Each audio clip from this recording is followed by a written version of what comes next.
Ça, c'est notre région, l'océan Indien. Regarde comme nos îles sont belles, comme elles sont vertes et riches. Hey! Que se passe-t-il? On dirait qu'il y a de moins en moins d'eau.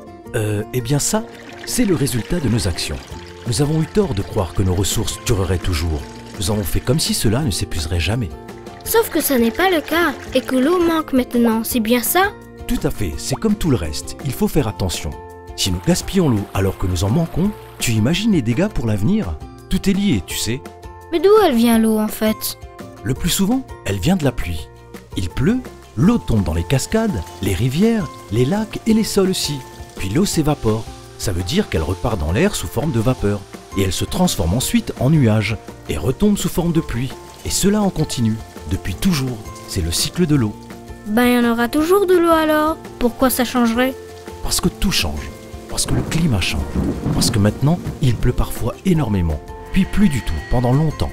Parce qu'on a installé des systèmes pour filtrer et distribuer l'eau. Mais que ces systèmes sont vieux et qu'on perd beaucoup d'eau à cause de cela. Parce que les gens gaspillent beaucoup l'eau et qu'ils la polluent souvent. Et parce que ces systèmes n'existent pas partout. Ah, c'est pour ça que parfois l'eau est coupée à la maison. Et il y en a même qui n'ont pas d'eau chez eux.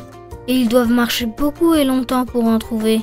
L'eau est précieuse. Il faut apprendre à l'utiliser intelligemment pour notre avenir et celui des générations futures. Comment peut-on faire?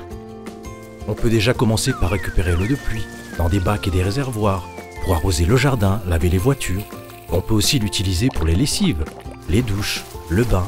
Il vaut mieux éviter de la boire, mais elle peut être très utile pour le reste. On peut aussi faire attention avec l'eau du robinet.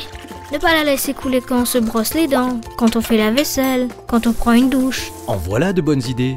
C'est aussi ça le développement durable. Développement durable.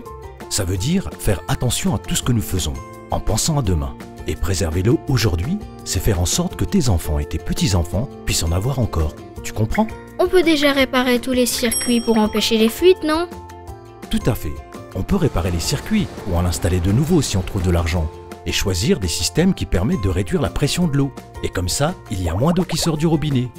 Pour l'agriculture par exemple, on peut utiliser la technologie pour savoir si les sols sont secs ou pas, et arroser selon les besoins. Et toutes les îles font la même chose? Elles essayent car elles sont toutes fragiles et connaissent les mêmes difficultés.